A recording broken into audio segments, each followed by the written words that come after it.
There we are. Good morning, good evening, and good afternoon, lovely people, depending on where you're watching us from this beautiful world of ours. I am so stoked to have Steve with me today because this is a really beautiful story that usually doesn't happen that way. Usually, I have a bit of a pre chat, I get the chance to meet someone, and then we both know whether this is suitable for our podcast, Unsilence Grief, or not.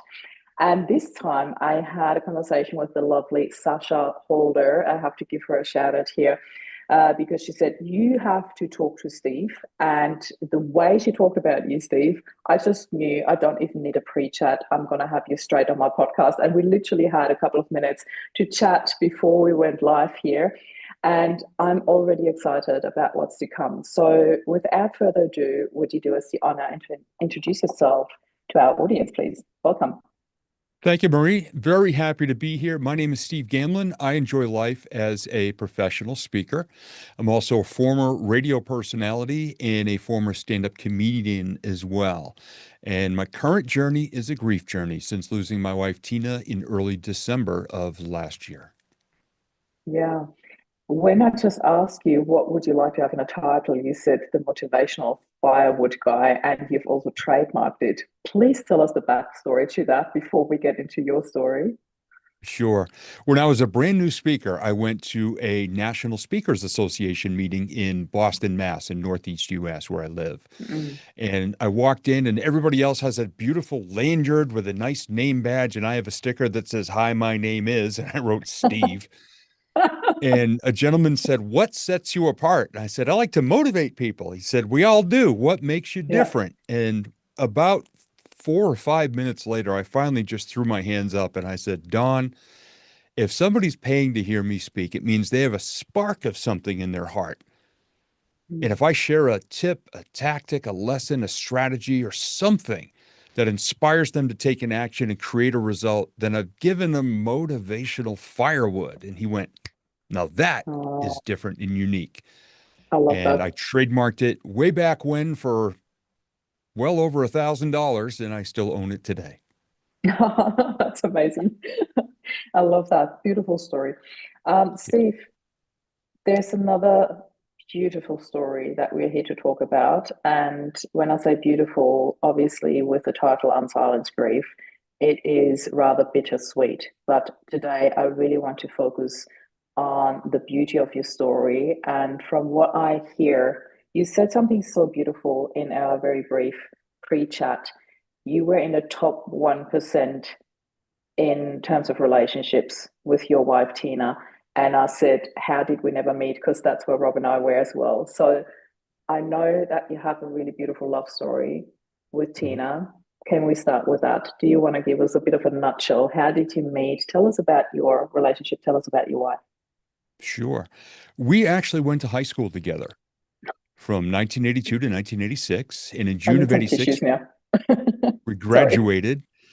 And we were very close friends in high school. And 21 years later, my radio career had come and gone. My first marriage had come and gone.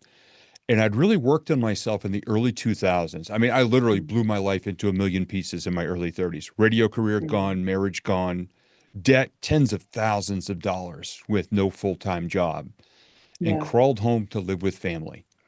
Mm. And I started to put my life back together. I became a speaker. I became a Mhm. stand-up comedian. Mhm. And in January of 2007, that year's vision board, because I also learned the power of vision boards and law of attraction and rebuilt my Mhm. life, I said, this is the year I'm going to meet her, whoever she Yeah. may be. And in early June of '07, I wrote in my journal, "I am ready to fall in love." Yeah. And on June 16th of that year, I received an email from someone named Tina that my very distracted brain almost deleted as spam. Oh my God. And the next day I looked at it again and said, "Oh my gosh, it's Tina from high school. Haven't seen her or talked to her in 21 years." And she Wow. said, "Hey, I saw your name online and thought I'd reach out. The kid who used to hide behind me in math class to not get called on was on the radio and is a speaker and did stand-up comedy. We should keep in Wow. touch." Yeah. And we emailed, phone called, and texted for a month. She would not send me a picture of herself, nor did she Hmm. have even a social media footprint. Wow. And a Wow. month later, she sent a text and said, "Can I tell you something if you promise not to freak out?" And I said, "Sure." No, I'd had a crush on her in high school, but I never asked her out. Hmm. In a month after that first email, she said, "Here's how I really felt about you in high school. Here's how I felt when I saw your name. Here's how I felt when you answered My the email. God. Here's how I felt when I heard your voice." And she texted 143, which I had to Google to understand that that is text slang for "I love you." One words, one letter, Oh, four yeah, letters, yeah, three yeah. letters. And I Wow. texted back, "I love you too." Oh my God. And Oh my we got God. to That be in is so love beautiful. for Oh, 6,386 days we were together before she passed. wow. Wow. That's close to 20 years, is that right? 17 and a half. Yeah. Yeah. I Yeah. mean, roughly, because somebody asked me the other day how long I've been in Australia, and I sent it in days rather than years. That's why I know roughly. And as soon as I posted how many days, somebody reached out to me in a message and said, "Of course you did it in days because you and Mm, Tina were so darn adorable yeah. and so in love. And we knew each other's love language and we spoke Mm. it fluently every single day." I love this so much. I love this story.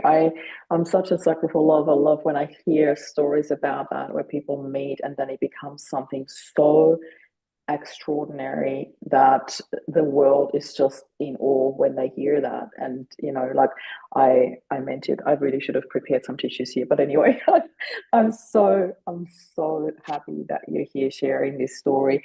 Tell us a little bit about how your relationship went, and when you told me about something that Tina used to say to you on the couch, but I'll let you tell that story. And I just want to Yeah. see, how you weave that through, because your love is so special. I really want the world to hear about it. Yeah. Well, me being the motivational firewood guy, also known as the vision board guy, when Hmm. we first connected in June of 2007, Tina was living in Florida, which is 1,350 miles away from where I live. Hmm. And over the course of time, her company kept creating these new jobs for her to help her to Hmm. move to be closer to me. Mm. And every time she'd say, "I got this new opportunity. Is this that law of attraction thing you talk about?" And I said, "Yes." It's So we've been working. together for about 11 years, living in the same home, in the same state, in the same town. Mm. And over time, I mean, we just beyond happy. But the last few years, Tina was in her was 56 when she passed, and she was Mm. going through menopause, and it hit her very hard, and her health was starting to be affected. But she didn't let on how bad it was. But Yeah. we'd be sitting on the couch in the evening, and I used to give her a foot rub every night, and she would just look over at me, and while we're watching TV, we'd just suddenly say, "You realize I'm going first, right?" And me being me and my sense of humor, I would look at her and say, "Well, why do you get to go first?" And then she would get serious and just kind of say in her beautiful little voice, "Because I don't want to be here without you." Mm. To which me being me would respond, "So I don't get a choice." And she would look at me and smile and say, "No," very matter of factly, and turn right back to the TV as though nothing had happened. Wow. But hindsight being 2020, I look back now and I see that that was starting to happen more often. So Mm. even if her mind didn't know how close she was or how bad her heart was getting, I think her soul knew. Yeah. And she would just drop those things in just to remind me that, Mm. forever might not be as long as we hope it is, Yeah. but I love you anyway. And I used to say every night I would look over and snuggle up next to her and go, "Love you." And she'd look at me and say, "I know. Thank you." And I would laugh just like you're laughing now. I mean, oh my Yeah. gosh, I would give everything just to hear that one more time, but Mm. I get to relive it. And it was so special because it's something that most people just, they don't have that playfulness of love and the 100% trust and faith. This was the relationship for both of us. Yeah. And it was just, it was everything I had imagined and designed on my vision boards back in the day, right Yeah. down to daily behaviors and habits and patterns and Mm. just closeness. It was just, we literally brought a fairy tale to life. Yeah. That's exactly it. The fairy tale. I love that. And um, here's the thing that I want to throw in as a question to you, because a lot of people, I don't even want to say come from that belief, but they use it as a learned phrase, I almost want to say. Um, and since that phrase sort of hit me so many times, I really started thinking about it, how true I feel that phrase is or not. And I'm just going to throw it at you now before I even give you my 2 cents to that. And they started saying it to me when my dad passed away. I was 20 when my dad died, and then 45 when Rob died, my husband. And people always say, oh, God takes the good ones first. Or if you're not a believer, then they say, oh, the good ones always die first. What is your take on that when people say that to you? Yeah, for me, it's just life. Mm, It just is. And that's why I hear so many people, especially in their 20s and their 30s, saying, all right, I'm gonna grind, I'm gonna hustle and grind and hustle and grind and build up all this stuff. And then when we're older, we'll get to kick back and enjoy it. Well, mm, guess what? The day will show up that you'll be ready to, but the people you want to have around you most, oh my gosh, you've got to make every day count. You can't, yeah. there's no guarantees in this life. And I've had a couple of people ask me if I was mad at God. No, never, not for a Mm, moment. Nor was mm, I mad at Tina for not mm, saying, going to the doctor or anything like that. It's just yeah. life. And Yeah. and I Thank you for have saying that. and I'm so happy that we got 6,386 days together, because about a month after I first said that number on social media, a gentleman sent me a direct message and said, Steve, I'm so sorry you lost your Tina. Because I always called her my Tina. Hmm. So everybody reaches out and says, your Tina. Hmm. He said, I just want to let you know you got 6,386 days with her. I've never had one day in my life with as much love as you two had for those Wow. days. So I That's know really how blessed beautiful. I am. That is really beautiful. I'm going to tell you what my thought on that is, because when people say, "Oh, the good ones always go first," I said, "I don't think so. I think it just stands out a lot more when the good ones go because the Mm. bad ones you don't really miss," which is a really bad joke to make, but I'll stand by it Yeah. because I don't want to say there are good and bad people. But that's a whole other podcast. That's we're not going to go there today. But it is just something where I feel like when you have something so special, then it hits you a lot harder because yeah, there's this beauty that you have in your relationship, and at the same time I feel you are left with a lot more gratitude and beautiful memories and the days that you did have together. So when people often say to me there is this because it happened so unexpectedly. Like that's the one thing that you and I have in common. Both our partners started in hotel rooms. You were there. I did not have the chance to be there with Rob because he was away on a business trip. So we'll get to that in a minute. But the point for me was I, through my dad's passing, when I was so young, I was 20 when he died, I learned to be fully present every single day. And I felt in hindsight that was such a wedding gift for Rob and I, or a gift for our relationship because we were fully present with each other. And that to me really was one of the many things that set us apart from a lot of other people. A lot of people or couples are not as present to each other in the relationship. And by the sounds of it, you and Tina truly had that. So tell us about that trip to London. Yeah, she surprised me with a trip to London. We had gone on a Mm. Mediterranean cruise in June of 2024. And Mhm. in mid-July, she came into my office and she just stood there staring at me. And so I looked at her and I said, yeah. And in her mischievous way, with her gorgeous blue eyes, she goes, I know what our next trip is going to be. And I said, well, great. She goes, London. And I thought, wonderful, because that was one of the few European countries we didn't visit on the cruise. Yeah. And I said, when do you want to go? And she said, we leave December 8th. And I thought, oh my gosh, London's very cold at that time of the year. Are you sure? And she goes, Yeah. well, and I said, all right, what is it? And she goes, George Michael's old touring musicians and singers, with the blessing of his estate, are putting together a series of tribute concerts. And I want us to go. Now, Tina was a huge George Michael fan. Her office is almost a shrine to George. And we I love arrived him. I don't there. have a shrine. Oh my gosh. It was just amazing because we arrived there on early Sunday morning, December 8th. Mm. And that evening, Tina said, let's go down to the bar and grab a drink. And now I haven't had alcohol in now 4.5 years, but I went down and Mm. ordered a cranberry and soda, and Tina ordered her drink. Hmm. Well, the bartender Yeah. accidentally put vodka in my drink, Hmm. and Tina saw it. And she goes, Hmm. honey, I don't drink that. I think he put vodka in it. And we found out that he had. So I slid Hmm. it back to him, and she goes, hang on. And she puts her fingers on top of the glass and slides it in behind her drink. You know, she'll drink the mistake. And I took a picture of her fingers on the glass, and that is the last photograph ever taken of Tina. And I've got it framed upstairs because that was the Yeah. last moment. It was in the middle of the most amazingly deep, warm, hand-holding, loving, authentic, and vulnerable conversation we may have ever had.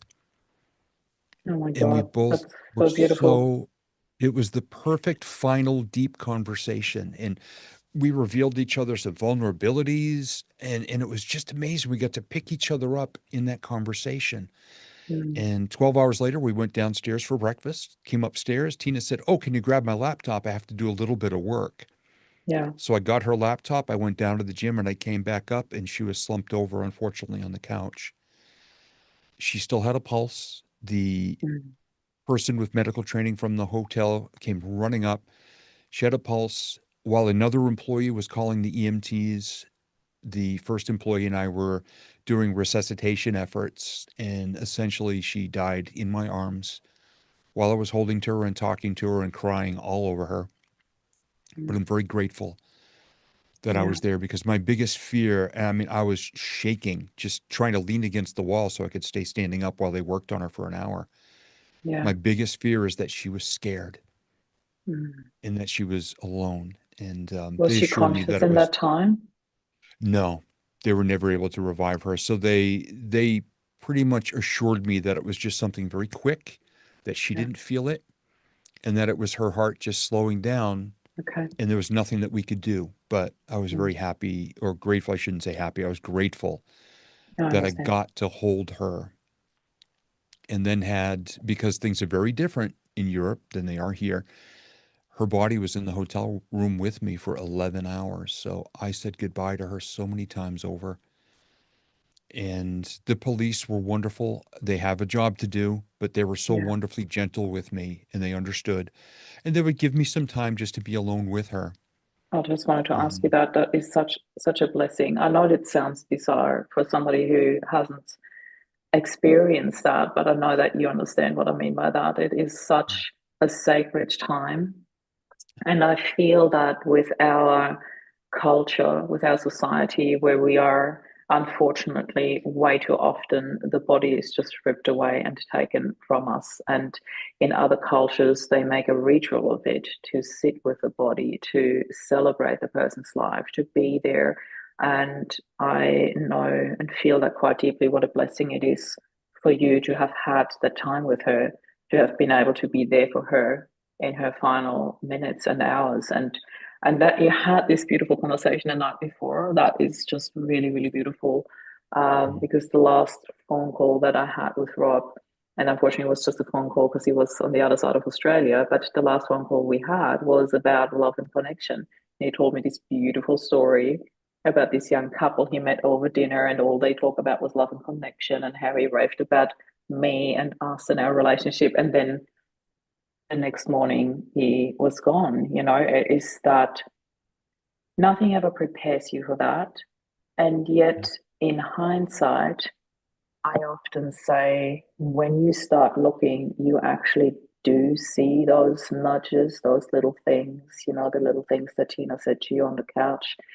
Um, how do you feel about this? If it's such a bizarre question. I don't know how to word this so it doesn't sound wrong, but I just want to sort of say how does that help in a way to prepare you for something that you can't be prepared for? Does that make sense? Yeah. Yeah. In the way I explain it, saying that her soul knew, well, her Mm. soul was trying to tell my soul Yeah. in a way. So, of course, when it did happen, it was a shock. Mm. But I instantly started to go back to her saying that she'd been preparing me right along. And she had Yeah. had a couple of mini episodes while she was on a couple of business trips Hmm. a month or two prior to her passing. Yeah. And then her boss and her other coworkers reached out to me and said, Steve, the signs were there, but Tina didn't say anything to us. Yeah. So it just it happened. Yeah. And another thing I'm so grateful for is after giving her her laptop and setting her up, and as I was going downstairs to the gym at the hotel, I said exactly what I used to say here at our house when I came downstairs Mm. to work out. I just looked at her and said, "Love you, bye." And she said, "Bye." And those were our last words. Mm. It, it Yeah. was it was so, despite how painful and heart-wrenching it all was, we could not have scripted better the last week and a half of our lives. We literally went on a farewell tour of Mm. the town, of the city we both grew up in. Wow.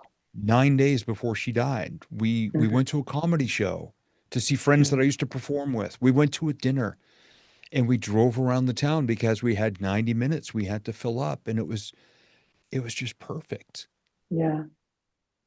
I love that when you look back on life and you have all these beautiful milestones that are really like stepping stones on your path into something that you are now getting into, you know, that the motivational speaking will have a very, very different twist Yeah. now going forward with that story under your belt because you already had that. You already had the motivational speaker, the motivational firewood guy.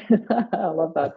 And the stand-up comedy, it always adds such beauty to motivational speaking gigs when you have somebody who's got that capacity and capability um, to connect with people on that level and to make people laugh. Because I feel that I always say that grief and joy are really like close friends. Actually, they can exist and coexist in the same moment with the same person.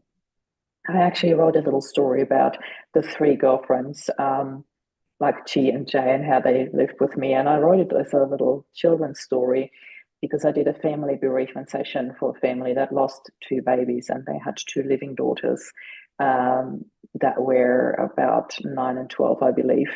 And I wrote that story for them, a story that I had told so many times. I put it in a children's story. And I just really felt it was important for them to understand that grief and joy can coexist. And it's actually quite important to allow joy in even when grief is here sitting with us, you know. So I wrote that story as like the three girlfriends basically.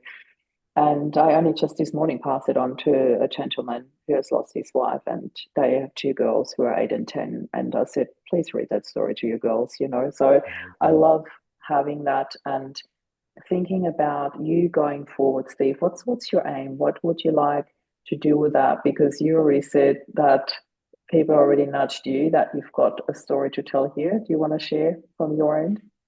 Yeah, at some point there will be a book. And I mean, literally within days of Tina passing, people that Mm. had followed our story for so many years asked, when's the book coming out? Because they Mm. know there's so many lessons. And I was also asked, when's the movie coming out? Because it Hmm. it literally it could be a Hollywood story of how this all Yeah, came to pass. I'd watch it. Um, so yeah, I mean, I just and I said to the person, I said, we just got to find somebody really better looking than me to play my part because I want to, I want to shine on the screen. But Mm, the biggest thing, and I was actually on the phone with my speaker agent 3 days after Tina passed, and I had not said a word yet on social media mhm. because there were certain people I just did not want them to read about it on Facebook Yeah, because that would yeah, of that would course. just be painful. And I said, her name is Nancy, and I said, Nancy, look, when I'm ready, I need you to find me stages at grief conferences. And Mm, it's not for just for a paycheck, and it's certainly not for applause. It's mm, because I know there's going to be somebody hiding in the shadows in the back rows, wishing they could just bolt out of that room, so fresh in their pain that they want to go make a decision that might harm or end their mm. lives. Yeah, I need to be so engaging and charismatic and genuine and love filled and authentic that they don't dare leave until they get a shred of hope. So that's why I want to do this. And I want to do it my way. mm, Other people can share all the factual things about grief and the grief journey as they want, but I'm going to be that this guy lived it yeah, heart that connects with people's hearts and souls, that just helps them to find hope and to just get yeah. through each day and to heal and to reach out to other people as well and do not try to do this alone. I think I truly believe that lived experience gives you a very different starting point to even be allowed to talk about something like that. I do want to say that directly. Where did you get your shred of hope from as soon as Tina passed? Where did you go with that? Because you said that you already knew that you had to reach out for help as soon as it Yeah. happened. Oh, yeah. Within a day or two, I was already from London Mm, Googling grief support groups in and around the area where we mm, live here in New Hampshire. yeah, I knew I could not do this one alone. And I've always been a person that says, I'll figure it out, I'll deal with it. But I knew right then this was not going to be something I could cocoon mm, and solve, because at the end of the cocoon time, you would not have a beautiful butterfly. You would have a tarp full of yeah, sludge, because it was not going to have a happy ending yeah, if I tried to do this alone. I've been through an 8-week group coaching program, group mm, grief program, yeah, 8 one-on-one calls that Tina's company so generously provided for me with a mm, licensed therapist. And I'm also now having weekly calls with somebody to just help me guide through all of these yeah, things still. yeah, But yeah, trying to go it alone was not an option for me on this one. yeah. This was, I've literally held the hands of 5 people in my life who've passed away. The Hmm. first 4 added together were not as painful as losing my Tina. I can only imagine. Of course not. Steve, what is the one message that you would like to leave people with if they just get one thing out of our conversation together here? What would Yeah. you like them to take with them?